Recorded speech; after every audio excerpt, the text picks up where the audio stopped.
আসসালামু আলাইকুম, welcome my channel Zakaria's mom cooking. আজকে আপনাদের আলু দিয়ে পাকোড়া তৈরি করে দেখাবো। এই পাকোড়াগুলো তৈরি করা কিন্তু একদম সহজ। চলুন তাহলে দেখে নেওয়া যাক। এজন্য এখানে আমি ছোট সাইজের 5টা আলু নিয়েছি। আলুগুলো যেহেতু সাইজের ছোট তাই আমি 5টা নিয়েছি। আপনারা চাইলে বড় আলু ব্যবহার করতে পারেন। আলুগুলো ছুলে এখন একটি গ্রেটারের সাহায্যে গ্রেট করে নিব। গ্রেটারের যে চিকন সাইডটা আছে সেটা দিয়ে গ্রেট করে নিব। আলুগুলো গ্রেট করা হয়ে গেছে। এখন পানি দিয়ে ভালোভাবে আলুগুলো 3 থেকে 4 বার ধুয়ে নিব। আর যতটা সম্ভব আলুগুলো থেকে পানি ছাড়িয়ে নিব।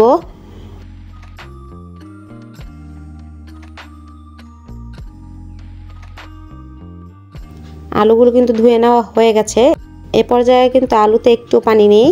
এখন কিছু মশলা অ্যাড করে দিব। দিয়ে দিচ্ছি হাফ চামচ লবণ, হাফ চামচ মরিচের গুঁড়া, কোয়ার্টার চা চামচ হলুদের গুঁড়া, 1/3 কাপ ময়দা, 1/4 কাপ কর্নফ্লাওয়ার। আপনারা চাইলে কর্নফ্লাওয়ারের পরিবর্তে চালের গুঁড়াটাও ব্যবহার করতে পারেন। এখন ভালোভাবে মিশিয়ে নিচ্ছি। এ পর্যায়ে বেশি চাপাচাপি করে মেশানো যাবে না, আলতো হাতে মেশালেই দেখবেন মিশে গিয়েছে।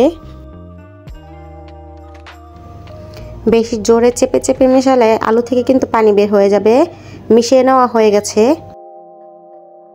এখন হাত দিয়ে এভাবে গোল করে বল শেপ তৈরি করে নেওয়া যাচ্ছে। এখন পাকোড়াগুলো ভেজে নিব। চুলায় একটি ফ্রাই প্যান বসিয়ে দিয়েছি, পর্যাপ্ত পরিমাণ তেল দিয়ে দিয়েছি। তেলটা গরম হয়ে আমি গোল করে পাকোড়াগুলো তৈরি করে নিচ্ছি। আপনারা চাইলে যে কোনো শেপের তৈরি করে নিতে পারেন।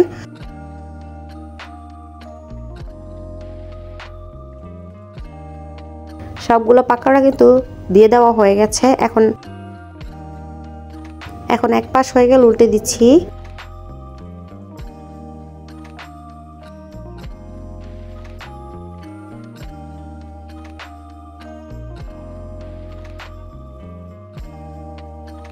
পাকোড়াগুলো উল্টে পাল্টে ভেজে নিব। সবগুলো পাকোড়া কিন্তু তৈরি করা হয়ে গেছে। এখন উঠিয়ে নিব। তৈরি হয়ে গেল মজার পাকোড়া।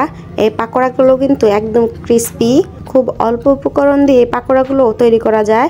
ঝটপট বাসায় খুব সহজে পাকোড়াগুলো তৈরি করে নিতে পারেন। আমি আপনাদের একটা ভেঙে দেখিয়ে দিচ্ছি। ভালো লাগলে প্লিজ ভিডিওতে একটি লাইক দিবেন এবং প্লিজ আমার চ্যানেলটি সাবস্ক্রাইব করবেন। আর যারা সাবস্ক্রাইব করেছেন তাদেরকে অসংখ্য ধন্যবাদ। আল্লাহ হাফেজ।